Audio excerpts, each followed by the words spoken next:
Hello and welcome back. ഇന്നത്തെ നമ്മുടെ വീഡിയോയിൽ നമ്മൾ ഫിസിക്സിന്റെ ഇമ്പോർട്ടന്റ് ആയിട്ടുള്ള കുറച്ച് ടോപ്പിക്സ്, സ്ക്രീനിങ് ടെസ്റ്റ് ഫെബ്രുവരി 6 വരുന്ന സ്ക്രീനിങ് ടെസ്റ്റിന്റെ പ്രിപ്പറേഷന് വേണ്ടിയാണെന്ന് കൂട്ടിക്കോളൂ. ഏറ്റവും ഇമ്പോർട്ടന്റ് ആയിട്ടുള്ള കുറച്ച് ടോപ്പിക്സും അതിൽ ഉറപ്പായിട്ട് ചോദിക്കാവുന്ന ക്വസ്റ്റ്യൻസിന്റെ തിയറിയുമാണ് ഈ ഒരു സെഷനിൽ നമ്മൾ ചർച്ച ചെയ്യാൻ പോകുന്നത്. അപ്പൊ മെയിൻ ആയിട്ട് കണ്ടുവരുന്ന ചാപ്റ്റേഴ്സ് എന്ന് പറയുന്നത് ലൈറ്റ്, കറണ്ട്, മെക്കാനിക്സ്, മാഗ്നറ്റിസം, ഈ 4 മെയിൻ ആയിട്ട്. അപ്പൊ നമുക്ക് ഓരോ ടോപ്പിക്കിലും എന്തൊക്കെയാണ് ഇമ്പോർട്ടന്റ് എന്ന് നോക്കി അതെങ്ങനെയാണ് സോൾവ് ചെയ്യുക എന്നും കൂടി പറഞ്ഞ് പോവാം. അപ്പോ ലൈറ്റ് എന്ന് പറയുന്ന സെഷനിൽ ഏറ്റവും ഇമ്പോർട്ടന്റ് റിഫ്രാക്ഷൻ എന്നുള്ള ടോപ്പിക്കാണ്. റിഫ്രാക്ഷൻ എന്താണ്? ഒരു സർഫസ് ഉണ്ടെന്ന് വിചാരിക്കുക. അതിന്റെ രണ്ട് സൈഡിലും രണ്ട് മീഡിയംസ് ആണ്. ആദ്യത്തെ ഈ സർഫസിലെ മീഡിയത്തിന്റെ റിഫ്രാക്റ്റീവ് ഇൻഡെക്സ് μ1, ഈ സർഫസിലെ μ2. ഇത് ആ സർഫസിന്റെ നോർമൽ. അങ്ങനെയാണെങ്കിൽ വരുന്ന ഒരു ലൈറ്റ് റേ μ1 μ2 കൂടുതലാണെങ്കിൽ നോർമലിൽ നിന്നും നോർമലിലേക്ക് മൂവ് ചെയ്യും. ഇതാണ് റിഫ്രാക്ഷൻ. ഈ പറയുന്ന ഇൻസിഡന്റ് റേയും നോർമലുമായിട്ട് വരുന്ന ആംഗിൾ ആണ് ഇൻസിഡന്റ് ആംഗിൾ അഥവാ ഐ. റിഫ്രാക്റ്റഡ് റേയും നോർമലുമായിട്ട് ജോയിൻ ആവുന്ന ആംഗിൾ ആണ് angle of refraction R. Okay, അപ്പൊ ഈ മ്യൂ എന്ന് പറയുന്നത് μ1 by μ2 എന്ന് പറയുന്നത് sin I by sin R ആണ്. സാധാരണയായിട്ട് നമ്മുടെ μ2 എന്താ? എയർ ആണ്. എയറിന്റെ റിഫ്രാക്റ്റീവ് ഇൻഡെക്സ് 1 ആണ്. ഓക്കെ, ഇതൊക്കെയാണ് ഇതിലെ മെയിൻ ആയിട്ടുള്ള സംഗതികൾ. ഇനി അടുത്ത റിഫ്രാക്ഷനിലെ മെയിൻ ഒരു തിയറി റിഫ്രാക്റ്റീവ് ഇൻഡെക്സും മറ്റ് ഫിസിക്കൽ ക്വാണ്ടിറ്റീസും തമ്മിലുള്ള റിലേഷൻ ആണ്. അതായത് ഇപ്പോ velocity in two mediums. Okay, ഇപ്പൊ ഒരു മീഡിയം 2 ഉണ്ട്, മീഡിയം 1 ഉണ്ട്. ഇവിടെ വരുന്ന ലൈറ്റിന്റെ വെലോസിറ്റി ആയിരിക്കില്ല ഇതിന് ഇവിടെ എത്തുമ്പോൾ. ഡിപ്പെൻഡ് ചെയ്യും നമ്മുടെ ആരെ? ഈ പറയുന്ന റിഫ്രാക്റ്റീവ് ഇൻഡെക്സിനെ. എങ്ങനെ ഡിപ്പെൻഡ് ചെയ്യും? അത് ആലോചിച്ച് നോക്കിക്കുക. ആ സമയത്ത് ഞാൻ തെളിയുന്ന ഒരു പേന എടുക്കട്ടെ. എങ്ങനെ ഡിപ്പെൻഡ് ചെയ്യും? ഇൻവേഴ്സ്ലി ഡിപ്പെൻഡ് ചെയ്യും. അതായത് mu proportional to 1/v. Mu കൂടിയ, അതായത് മോർ ഡെൻസർ ആയിട്ടുള്ള ഒരു മീഡിയത്തിൽ നമ്മുടെ ലൈറ്റിന്റെ സ്പീഡ് കുറവാണ്. ഓക്കെ, മനസ്സിൽ അത് ഉറപ്പിച്ചോളൂ, കൂടെ പറയൂ. മ്യൂ കൂടിയാൽ വെലോസിറ്റി കുറയും. ഓക്കെ, ഇപ്പോ അങ്ങനെ ഒരു ക്വസ്റ്റ്യൻ അവർക്ക് വേണമെങ്കിൽ ഫ്രെയിം ചെയ്യാം. ഒരു മീഡിയത്തിന്റെ റിഫ്രാക്റ്റീവ് ഇൻഡെക്സ് 1, അടുത്ത മീഡിയത്തിൻ്റെത് 1.5. 1 ഉള്ള മീഡിയത്തിൽ ലൈറ്റിന്റെ സ്പീഡ് 3 × 10⁸. അങ്ങനെയാണെങ്കിൽ 1.5 ഉള്ളതിൽ അതിന്റെ റിഫ്രാക്റ്റീവ്, അതിന്റെ വെലോസിറ്റി എത്ര? അങ്ങനെ വരുമ്പോ എങ്ങനെ ചെയ്യും? മ്യൂ പ്രൊപ്പോർഷണൽ ടു 1/v ആകുമ്പോൾ നമുക്ക് എന്തെന്ന് എഴുതാം? മ്യൂ ഈക്വൽ ടു k/v എന്ന് എഴുതാം. Proportionality constant. അപ്പൊ μ1 equal to k/v1, μ2 equal to k/v2. അപ്പൊ μ1/μ2 എന്ത് വരും? v2/v1. ഇത് ഡയറക്റ്റ് ഞാൻ എഴുതിയേനെ. ഈ ഒരു സ്റ്റെപ്പിൽ നിന്ന് ഈ ഒരു സംഗതി ഞാൻ എഴുതിയേനെ. പക്ഷെ അങ്ങനെ എഴുതിയിരുന്നെങ്കിൽ നിങ്ങൾക്ക് കൺഫ്യൂഷൻ വന്നാലോ എന്നോർത്തിട്ടാണ് ഈ ഒരു 3 സ്റ്റെപ്പ് എക്സ്ട്രാ എഴുതിയത്. അപ്പൊ മ്യൂ പ്രൊപ്പോർഷണൽ ടു 1/v ആണെങ്കിൽ നമുക്ക് എന്തെന്ന് എഴുതാം? μ1/μ2 ഈക്വൽ ടു v2/v1 എന്ന് എഴുതാം. ഇനി a പ്രൊപ്പോർഷണൽ ടു b എന്നാണെങ്കിൽ a1/a2 ഈക്വൽ ടു b1/b2 എന്ന് എഴുതാൻ പറ്റും. അതൊക്കെ എന്ന് പറഞ്ഞാൽ ബേസിക്സ് ആണ്. ഓർത്തിരുന്നാൽ പെട്ടെന്ന് ക്വസ്റ്റ്യൻസ് ചെയ്യാൻ പറ്റും. അപ്പോ വെലോസിറ്റിയും റിഫ്രാക്റ്റീവ് ഇൻഡെക്സും തമ്മിലുള്ള റിലേഷൻ ഇതാണ്. ഇനി wave length and refractive index, അതിനും സെയിം റിലേഷൻ ആണ്. Mu proportional to 1/λ, μ1/μ2 equal to λ2/λ1. Okay, ഈ റിലേഷൻസ് ഓർക്കുക. അറിയാത്തവർ നോട്ട് ചെയ്ത് വെക്കുക, കൂടെ പറഞ്ഞു പഠിക്കുക. ഓക്കെ, അപ്പോ ലൈറ്റിലെ ഇമ്പോർട്ടന്റ് ആയിട്ടുള്ള കാര്യങ്ങൾ ഇതൊക്കെയാണ്. പിന്നെ നിങ്ങൾ നോക്കേണ്ടത് ലെൻസസ് ആൻഡ് മിറേഴ്സ് നോക്കുക. കാരണം അതിൽ നിന്ന് match the following type questions വരാൻ സാധ്യതയുണ്ട്. ഇങ്ങനെ ഒരു മിറർ തന്നിട്ട്, ഒരു ഇമേജ് ഫോർമേഷൻ തന്നിട്ട്, അല്ലെങ്കിൽ ഇമേജിന്റെ പ്രത്യേകത എൻലാർജ്ഡ് അല്ലെങ്കിൽ വിർച്വൽ, റിയൽ എന്നൊക്കെ തന്നിട്ട് ഏതിന് മാച്ച് ചെയ്യും, അങ്ങനെ പറയുന്ന ക്വസ്റ്റ്യൻസ്. അതുകൊണ്ട് ഉറപ്പായിട്ടും മിറേഴ്സ് ആൻഡ് ലെൻസസിന്റെ ഇമേജ് ഫോർമേഷൻ പഠിച്ച് വെച്ചിട്ട് വേണം എക്സാമിന് പോകാൻ. അപ്പോ ശരി, നമ്മുടെ ലൈറ്റ് എന്ന് പറയുന്ന ടോപ്പിക്കിൽ റിഫ്രാക്ഷൻ ആണ് മെയിൻ ആയിട്ടുള്ള ടോപ്പിക് എന്ന് പറയുന്നത്. റിഫ്ലക്ഷനും ഇമ്പോർട്ടന്റ് തന്നെയാണ്, പക്ഷെ അത് സിമ്പിൾ ആണ്, നമുക്ക് ചെയ്തെടുക്കാൻ പറ്റുന്ന കാര്യങ്ങളേ ഉള്ളൂ. വേറൊരു ഇമ്പോർട്ടന്റ് ആയിട്ടുള്ള കാര്യം, ഒരു മിറർ ഉണ്ട്. ഒരു മോഡൽ പ്രോബ്ലം ആണെന്ന് വിചാരിച്ചോളൂ. ഒരു മിറർ ഉണ്ടെന്ന് വിചാരിക്കുക. അതിലേക്ക് ഒരു ഇൻസിഡന്റ് റേ വന്നു. ഇൻസിഡന്റ് ആംഗിൾ തീറ്റയാണെന്ന് വിചാരിക്കുക. റിഫ്ലക്റ്റഡ് ആംഗിളും എന്ത് തന്നെയായിരിക്കും? തീറ്റ തന്നെ ആയിരിക്കും. ഇനി നമ്മുടെ ഈ മിററിനെ നമ്മൾ ഒരു എക്സ് ഡിഗ്രി തിരിച്ചു. എക്സ് ഡിഗ്രി നമ്മൾ തിരിച്ചാല്, പക്ഷെ ഇൻസിഡന്റ് റേക്ക് വ്യത്യാസമൊന്നും ഇല്ല. അങ്ങനെയാണെങ്കിൽ റിഫ്ലക്റ്റഡ് റേ 2x ഡിഗ്രി തിരിയും. എവിടെ നിന്ന്? ഇൻസിഡന്റ് റിഫ്ലക്റ്റഡ് റേയിൽ നിന്നും 2x ഡിഗ്രി മാറിയായിരിക്കും നമ്മുടെ പുതിയ റിഫ്ലക്റ്റഡ് റേ. ഓർക്കുക, ഇത് ഡയറക്റ്റ് ആയിട്ട് ചോദിച്ചിട്ടുള്ള ചോദ്യമാണ്. മിറർ മാത്രം ടേൺ ചെയ്തു, എക്സ് ഡിഗ്രി മിറർ ടേൺ ചെയ്താൽ 2x ഡിഗ്രി നമ്മുടെ റിഫ്ലക്റ്റഡ് റേ തിരിയും. എത്ര ഡിഗ്രി തിരിയും? 2x ഡിഗ്രി തിരിയും. അപ്പോ ഇതൊക്കെ തന്നെയാണ് ലൈറ്റിൽ നിന്ന് ഇമ്പോർട്ടന്റ് ആയിട്ട് വരാൻ സാധ്യതയുള്ള ക്വസ്റ്റ്യൻസ്. ഇനി നമുക്ക് അടുത്ത ടോപ്പിക്കിലേക്ക് പോവാം. രണ്ടാമത്തെ ടോപ്പിക്കായ കറണ്ടിൽ ഒന്നാമത്തെ ഇമ്പോർട്ടന്റ് ആയിട്ടുള്ള ഏറ്റവും first and foremost important topic വേറെ ഒന്നുമല്ല, ഏറ്റവും സിമ്പിൾ ആയിട്ടുള്ള ഓംസ് ലോ തന്നെയാണ്. ഓംസ് ലോ എന്താണെന്ന് പറഞ്ഞേ കേൾക്കട്ടെ. കേൾക്കാൻ പറ്റൂല എന്നാ കൂടി പറഞ്ഞു കഴിഞ്ഞാൽ നമുക്ക് തെറ്റാണെങ്കിൽ നമ്മൾ പിന്നീട് ഓർക്കും, ഓ അന്ന് പറഞ്ഞപ്പോ തെറ്റിയല്ലോ. ശരിയാണെങ്കിൽ നമ്മൾ പറഞ്ഞപ്പോ ശരിയാക്കിയല്ലോ എന്ന് ഓർക്കും. മനസ്സിലാലോചിച്ച് കഴിഞ്ഞാൽ അത് അങ്ങനെയല്ല. അപ്പൊ എന്താണ് Ohm's law? V equals IR. Voltage directly proportional to current. ആ പ്രൊപ്പോർഷണാലിറ്റി സൈൻ ഒഴിവാക്കാൻ വേണ്ടിയിട്ട് നമ്മൾ കൊണ്ടുവന്ന ഒരു കോൺസ്റ്റന്റ് ആണ് റെസിസ്റ്റൻസ് എന്ന് പറയുന്നത്. ഓക്കെ, അപ്പൊ എന്താണ്? V ഈക്വൽസ് IR ആണ്. ഓക്കെ ആണല്ലോ? ശരി. അടുത്ത മെയിൻ ആയിട്ട് ക്വസ്റ്റ്യൻസ് കണ്ടുവരുന്നത് റെസിസ്റ്റേഴ്സിന്റെ കോമ്പിനേഷൻ ആണ്. അപ്പൊ റെസിസ്റ്റേഴ്സിനെ നമ്മൾ എത്ര രീതിയിൽ കമ്പൈൻ ചെയ്യാറുണ്ട്? അതെ, രണ്ട് രീതിയിൽ, സീരീസിലും പാരലലിലും. സീരീസിന്റെ കേസിൽ എന്താണ്? രണ്ട് resistors end to end connect ചെയ്യും, R1 R2. അപ്പൊ നെറ്റ് റെസിസ്റ്റൻസ് എത്ര? R1 plus R2. ഇതാണ് സീരീസ് കേസ്. ഇനി പാരലലിന്റെ ഇതിനകത്ത് എന്താണ് പ്രത്യേകത? വരുന്ന കറണ്ട് സെയിം ആയിരിക്കും. I എന്ന് പറയുന്നത് ഇവിടെ കൂടെ പാസ് ചെയ്ത് സെയിം I R1യിലൂടെയും R2യിലൂടെയും പാസ് ചെയ്യും. അതാണ് സീരീസിന്റെ പ്രത്യേകത. പക്ഷെ വോൾട്ടേജ് സെയിം ആണോ? നോക്കാം. ഈ റെസിസ്റ്ററിന് അക്രോസ് ഉള്ള വോൾട്ടേജ് എത്രയാ? V അക്രോസ് R1 എന്ന് പറയുന്നത് I ഇൻറ്റു R1 ആണ്. V അക്രോസ് R2 എന്ന് പറയുന്നത് I ഇൻറ്റു R2 ആണ്. R1ന്റെ R2ന്റെയും വാല്യൂ സെയിം അല്ലെങ്കിൽ ഈ വോൾട്ടേജസ് ഡിഫറെന്റ് അല്ലേ? അപ്പോ സീരീസിലാണെങ്കിൽ കറണ്ട് സെയിം, വോൾട്ടേജ് ഡിഫറെന്റ്. ഇനി പാരലലിന്റെ കേസ് നമുക്ക് നോക്കാം. പാരലലിൽ എങ്ങനെയാണ് കണക്ഷൻ? ഒരു പോയിന്റ് A ഉണ്ടെന്ന് വിചാരിക്കുക, ഒരു പോയിന്റ് B ഉണ്ടെന്ന് വിചാരിക്കുക.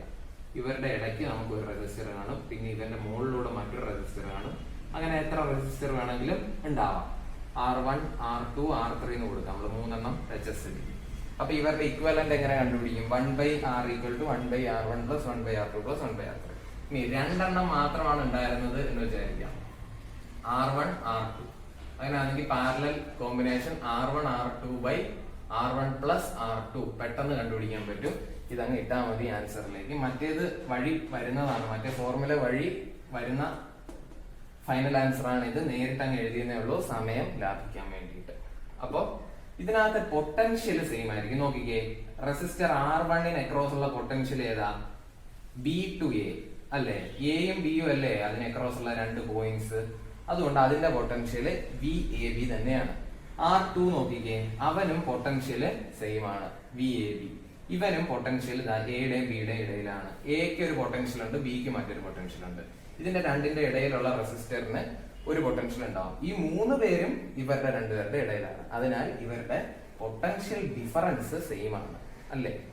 VB മൈനസ് VA, അതല്ലേ പൊട്ടൻഷ്യൽ ഡിഫറൻസ് എന്ന് പറയുന്നത്. ഓക്കെ, അപ്പൊ ഇനി കറണ്ട് സെയിം ആണോ? ഒരു കറണ്ട് ഒരു പൊട്ടൻഷ്യൽ സോഴ്സ് ഉണ്ടായിരുന്നു. ഒരു കറണ്ട് വരുമ്പോ കറണ്ട് നോക്കുമ്പോ എന്ത് ചെയ്യും? കറണ്ട് ഏറ്റവും റെസിസ്റ്റൻസ് കൂടിയ സ്ഥലത്തൂടെ പോകാൻ നോക്കൂ, കുറഞ്ഞ സ്ഥലത്തൂടെ പോകാൻ നോക്കൂ? കുറഞ്ഞ സ്ഥലത്തൂടെ പോകാൻ നോക്കൂ. റെസിസ്റ്റൻസ് എന്ന് പറഞ്ഞാൽ തന്നെ കറണ്ട് ഫ്ലോയ്ക്ക് ഒരു പ്രതിരോധം കൊടുക്കുക എന്നാണ് മീനിങ്. അപ്പൊ കറണ്ടിന്റെ ഉദ്ദേശം എന്താ? റെസിസ്റ്റൻസ് കുറഞ്ഞ പാത്തിലൂടെ ട്രാവൽ ചെയ്യുക. അപ്പൊ കറണ്ട് ഇവിടെ നോക്കുമ്പോൾ R1നാണ് കുറവെങ്കിൽ കൂടുതൽ കറണ്ട് R1ലൂടെ പോകും, അതിലും കുറവ് R2ലൂടെ പോകും. ഇഫ് R2 R3യേക്കാൾ ചെറുതാണെങ്കിൽ അങ്ങനെ കുറഞ്ഞ റെസിസ്റ്ററിലൂടെ കൂടുതൽ കറണ്ട് പോകും. പക്ഷെ അപ്പൊ എന്ത് മനസ്സിലായി? I ഡിഫറന്റ് ആണ്. ഇവിടെ കൂടെ പോകുന്ന കറണ്ട് അല്ല ഇവിടെ കൂടെ പോകുന്ന കറണ്ട്, അതുമല്ല ഇവിടെ കൂടെ പോകുന്ന കറണ്ട്. ഇനി മൂന്ന് പേരും സെയിം ആയിരുന്നെങ്കിൽ സെയിം കറണ്ട് പോയേനെ. അപ്പൊ അതാണ് റെസിസ്റ്റേഴ്സിന്റെ കേസ്. ഇനി അടുത്തതായിട്ട് കറണ്ടിൽ നിന്നും ചോദിക്കുന്ന ടോപ്പിക്, കറണ്ട് എന്ന് ഞാൻ എഴുതിയെങ്കിലും ടോപ്പിക്കിന്റെ പേര് ഇലക്ട്രിസിറ്റി, കറണ്ട് ഇലക്ട്രിസിറ്റി എന്നൊക്കെയാണ്. ഓക്കെ, അടുത്ത മെയിൻ ആയിട്ടുള്ള പോയിന്റ് റെസിസ്റ്റിവിറ്റി. റെസിസ്റ്റിവിറ്റിയുടെ സിമ്പല് റോ ആണ്. Okay, R resistance equal to rho L by A. ഈ റോ എന്ന് പറയുന്നത് ഒരു മെറ്റീരിയലിന്റെ പ്രോപ്പർട്ടിയാണ്. എത്രത്തോളം കറണ്ടിനെ റെസിസ്റ്റ് ചെയ്യും എന്നുള്ള ഒരു മെഷർ ആണ് എന്ത്, റെസിസ്റ്റിവിറ്റി. ഓക്കെ, അപ്പൊ റിലേഷൻ ഇതാണ്, R equal to rho L by A. L എന്ന് പറഞ്ഞാൽ കണ്ടക്ടറിന്റെ ലെങ്ത്, എ എന്ന് പറഞ്ഞാൽ ഏരിയ ഓഫ് ക്രോസ് സെക്ഷൻ. അവരിപ്പോ ഏരിയ ഡബിൾ ചെയ്തു എന്ന് പറയും, അപ്പൊ ലെങ്ത് എന്താവും, ഹാഫ് ആവും. വോളിയം കൺസർവ്ഡ് ആണെങ്കിൽ. ഓക്കെ, അപ്പൊ അങ്ങനെയുള്ള ചോദ്യങ്ങൾ പ്രതീക്ഷിക്കാം. വേറൊരു മോഡൽ എന്ന് പറഞ്ഞാൽ റേഡിയസ് ഹാഫ് ആയെന്നാണ് പറയും. റേഡിയസിന് എന്തെങ്കിലും മാറ്റം എന്ന് പറയും. അത് പറയുന്നത് ഏരിയ മാറി എന്ന് നമ്മളെ അറിയിക്കാൻ വേണ്ടിയിട്ടാണ്. റേഡിയസും ഏരിയയും തമ്മിലുള്ള ബന്ധം എന്താണ്, area equal to pi R square അല്ലേ. അപ്പൊ റേഡിയസ് ഹാഫ് ആയാൽ ഏരിയ എന്താവും, എ ബൈ 4 ആവും. കാരണം 1/2 × 1/2 വരും, പൈ ആർ സ്ക്വയർ ബൈ 4 വരും. പൈ ആർ സ്ക്വയർ എന്താ, എ, അതായത് എ ബൈ 4 ടൈംസ് ആവും. ഇങ്ങനെയാണെങ്കിൽ ലെങ്ത് എന്ത് വരും, എൽ ഡാഷ് എന്ന് പറയുന്നത് 4L വരും. അപ്പൊ റെസിസ്റ്റൻസിന് എന്ത് സംഭവിക്കും, rho into 4L by A by 4. A by 4 വരുമ്പോൾ മുകളിൽ വരും, അതായത് 16R എന്ന് വരും, പുതിയ ആർ ഡാഷ് നോക്കുകയാണെങ്കിൽ. അങ്ങനെയുള്ള ക്വസ്റ്റ്യൻസിനെ കരുതിയിരിക്കുക. അപ്പോ ഇത്രയുമാണ് കറണ്ട് ഇലക്ട്രിസിറ്റിയിൽ നിന്നും വരാവുന്ന മോഡൽ പ്രോബ്ലംസ്. പിന്നെ പവർ എന്താണ്, അങ്ങനെയുള്ള ബേസിക് ഇക്വേഷൻസ്. പവറിന്റെ ഇക്വേഷൻസ് ഒക്കെ അറിയാലോ, V²/R, I²R, VI. ഹീറ്റ് എന്ന് പറഞ്ഞാൽ പവർ ഇൻറ്റു ടൈം ചെയ്താൽ മതി. V²R/T, V²R × T, I²RT, VIT. ഇതൊക്കെ തന്നെയാണ് ഹീറ്റ് കണ്ടുപിടിക്കാനുള്ള ഇക്വേഷൻസ്. പിന്നെ കിലോ വാട്ട് അവർ എന്താണ് എന്നൊക്കെ ഒന്ന് നോക്കിക്കോളൂ. അതൊക്കെയാണ് കറണ്ടിൽ നിന്നും, കറണ്ട് ഇലക്ട്രിസിറ്റിയിൽ നിന്നും ചോദിക്കാവുന്ന ചോദ്യങ്ങൾ. ഇനി നമുക്ക് മെക്കാനിക്സിൽ നിന്ന് എന്തൊക്കെ ചോദിക്കാം എന്ന് നോക്കാം. ഓക്കെ മക്കളെ, അപ്പൊ ഫിസിക്സിലെ തന്നെ ഏറ്റവും രസകരമായിട്ടുള്ള ഒരു ടോപ്പിക് ആണ് എന്ത്, മെക്കാനിക്സ് എന്ന് പറയുന്നത്. അപ്പൊ ഇതിൽ നിന്ന് നിങ്ങൾക്ക് എക്സാമിന് വരാൻ പോകുന്ന ടോപ്പിക്സ് ഇക്വേഷൻസ് ഓഫ് മോഷൻ, അത് ഉറപ്പായിട്ടും അറിഞ്ഞിരിക്കുക. ഇക്വേഷൻസ് ഓഫ് മോഷൻ അറിഞ്ഞിരിക്കുക. എന്തൊക്കെയാണത് കൂടെ പറഞ്ഞോളൂ. V = U + AT, S = UT + ½ AT², V² - U² = 2AS. V എന്ന് പറയുന്നത് final velocity, U initial velocity, A acceleration, T time, S എന്ന് പറയുന്നത് ഡിസ്പ്ലേസ്മെന്റ്. ഇത്രയും ഉറപ്പായിട്ടും അറിഞ്ഞിരിക്കുക. അറിയാത്തവർ എഴുതിയെടുത്തു. പിന്നെ വളരെ സിമ്പിൾ ആയിട്ടുള്ള ആക്സിലറേഷൻ ഉള്ള കേസിലാണ്, ആക്സിലറേഷൻ നോട്ട് ഈക്വൽ ടു 0 ഉള്ള കേസിലാണ് ഈ ഇക്വേഷൻ വരിക. ആക്സിലറേഷൻ ഇല്ലാത്ത കേസ്, ആക്സിലറേഷൻ 0 ആണെങ്കിൽ നമുക്ക് എന്തെന്ന് എഴുതാം, distance is equal to speed into time, speed equal to distance by time, time equal to distance by speed. ഈ ഇക്വേഷൻസ് ഉപയോഗിക്കാം. ഓക്കെ, അതൊക്കെ തന്ത്രപരമായിട്ട് ചെയ്യുക. ഇനി അപ്സ്ട്രീം ഡൗൺ സ്ട്രീം എന്ന് പറയുന്ന കേസ് നോക്കാം. ഒരു റിവർ ഉണ്ടെന്ന് വിചാരിക്കുക, ഒരു നദിയുണ്ട്. നമ്മൾ വളരെ ഉല്ലാസപ്രദമായിട്ട് നമ്മൾ നദിയിലൂടെ നീന്തുകയാണ്. അപ്പോ ഈ നദിയുടെ ഫ്ലോയിൽ നീന്തുന്നതാണോ അതോ നദിയുടെ ഒഴുക്കിനെതിരെ നീന്തുന്നതാണോ നമുക്ക് എളുപ്പം? ഉറപ്പായിട്ടും നദിക്കൊപ്പം നീന്തുന്നതാണ്. അതായത് നമ്മളെ അത് കൊണ്ടുപോയിക്കോളും. ഇങ്ങനെ എതിരെ നീന്തുവാണെങ്കിൽ ഇത് ഇങ്ങോട്ട് പുഷ് ചെയ്യും, നമ്മൾ അങ്ങോട്ട് പുഷ് ചെയ്യണം അല്ലെ. അപ്പൊ നദിക്ക് ഒപ്പം നീന്തുന്നതാണ് എളുപ്പം. അപ്പൊ നമ്മുടെ ടോട്ടൽ സ്പീഡ് എത്ര വരും? നമ്മുടെ സ്പീഡ് പ്ലസ് ഈ റിവർ ഓഫർ ചെയ്യുന്ന സ്പീഡ്. തിരിച്ചായിരുന്നെങ്കിലോ നമ്മുടെ സ്പീഡ് മൈനസ് റിവർ ഓഫർ ചെയ്യുന്ന സ്പീഡ്. ഈ ആപ്ലിക്കേഷൻ വെച്ചുള്ള ചോദ്യങ്ങൾ വരും. കഴിഞ്ഞ എക്സാമിന് വന്നിരുന്നു, അതുകൊണ്ടാണ് ഇമ്പോർട്ടന്റ് ആണ് എന്ന് ഞാൻ പറയുന്നത്. ഓക്കെ, അപ്പോ കൈനമാറ്റിക്സ് ആണ് ഈ പറയുന്ന ടോപ്പിക്സ്. ഇനി എനർജി, പവർ ഒക്കെ വെച്ചിട്ട് ചെയ്യേണ്ട ക്വസ്റ്റ്യൻസ് ഉണ്ട്. എനർജി എത്ര തരം എനർജി ഉണ്ട്? പലതരം എനർജി ഉണ്ട്. പക്ഷെ നമുക്ക് ഇവിടെ വേണ്ടുന്നത് കൈനറ്റിക് എനർജിയും പൊട്ടൻഷ്യൽ എനർജിയാണ്. കൈനറ്റിക് എനർജിയുടെ ഫോർമുല എന്താണ്?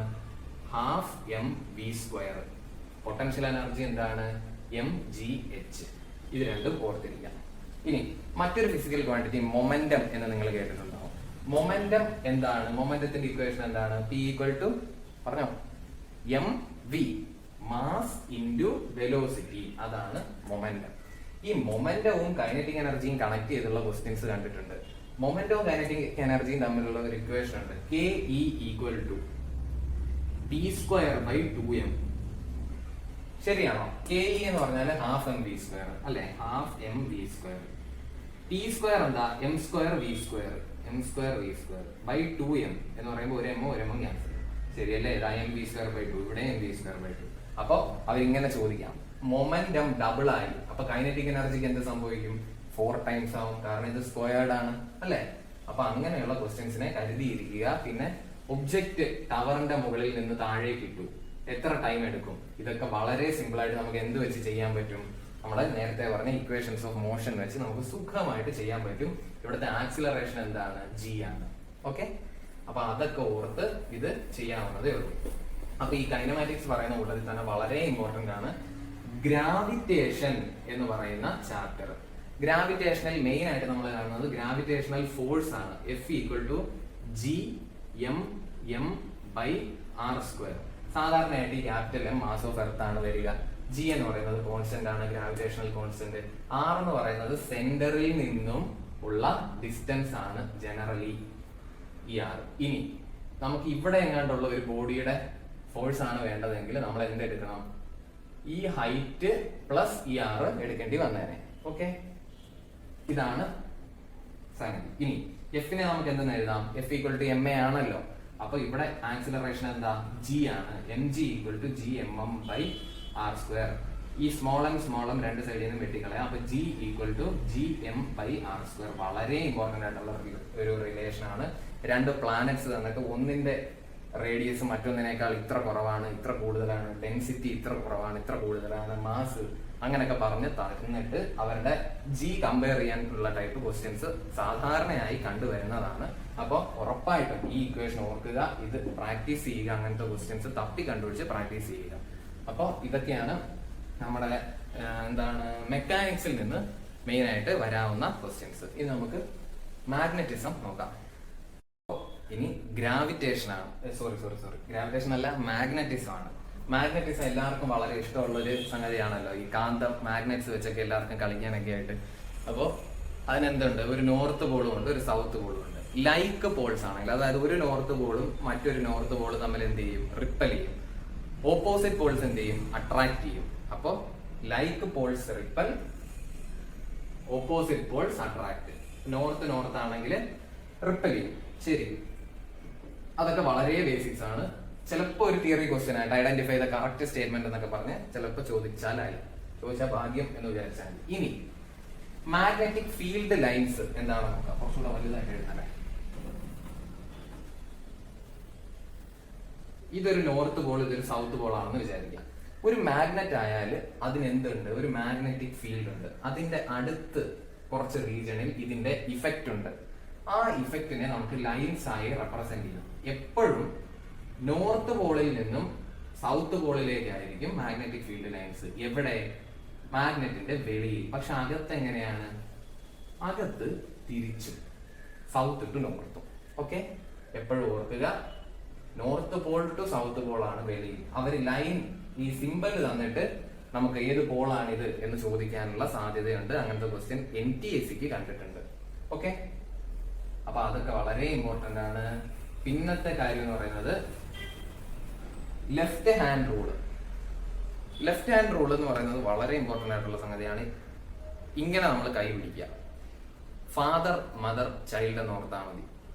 നമ്മുടെ ഈ മിഡിൽ ഫിംഗർ കറണ്ടിനെ റെപ്രസെന്റ് ചെയ്യും, ഇൻഡെക്സ് ഫിംഗർ മാഗ്നറ്റിക് ഫീൽഡിനെ റെപ്രസെന്റ് ചെയ്യും, ഇവൻ ഫോഴ്സിനെ റെപ്രസെന്റ് ചെയ്യും.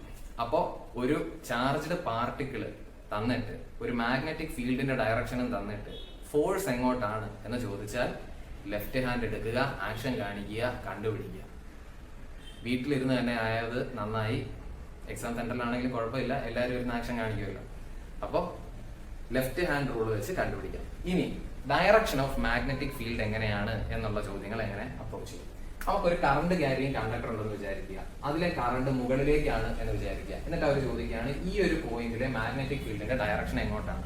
4 ഓപ്ഷൻസ് ഉണ്ട്. ടുവേർഡ്സ് ലെഫ്റ്റ്, എനിക്ക് left, towards right, upward, into the page, out of the page. കുറച്ചധികം ഓപ്ഷൻസ് ഉണ്ടെന്ന് വിചാരിച്ചോളൂ. എങ്ങനെ കണ്ടുപിടിക്കും? ഇങ്ങനെ ഒരു ചോദ്യത്തിലാണ് നമ്മൾ റൈറ്റ് ഹാൻഡ് റൂൾ ഉപയോഗിക്കേണ്ടത്. Right hand thumb rule.